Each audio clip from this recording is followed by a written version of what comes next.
एक बार भगवान बुद्ध जेतवन विहार में रह रहे थे। भिक्षु चक्षुपाल भगवान से मिलने के लिए आए थे। उनके आगमन के साथ उनकी दिनचर्या, व्यवहार और गुणों की चर्चा भी हुई। भिक्षु चक्षुपाल अंधे थे।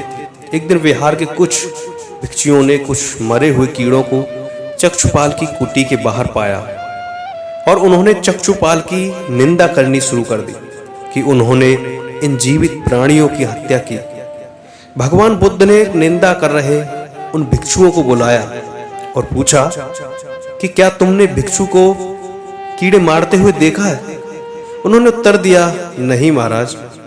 इस पर भगवान बुद्ध ने उन साधकों से कहा कि जैसे तुमने उन्हें कीड़े मारते हुए नहीं देखा, वैसे ही चक्षुपाल ने भी उन्हें मरते हुए नहीं देखा और उन्होंने कीड़ों को जानबूझकर नहीं मारा है, इसलिए उनकी भर्त्सना करना उचित नहीं है।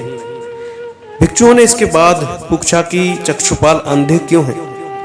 उन्होंने इस जन्म में अथवा पिछले जन्म में ऐसे क्या पाप किए? भगवान बुद्ध ने चक्षुपाल के बारे में कहा कि वे पूर्व जन्म में एक चिकित्सक थे। एक अंधी स्त्री ने उनसे वादा किया था कि यदि वे उसकी आंखें ठीक कर देंगे तो वह और उसका परिवार उनके दास बन जाएंगे। स्त्री की आंखें ठीक हो गईं, पर उसने दासी बनने के भय से यह मानने से इनकार कर दिया। चिकित्सक को पता था कि उस स्त्री की आंखें ठीक हो गई हैं, वह झूठ बोल रही है। उसे सबक सिखाने के लिए या बदला लेने के लिए चक्षुपाल ने दूसरी दवा दे दी।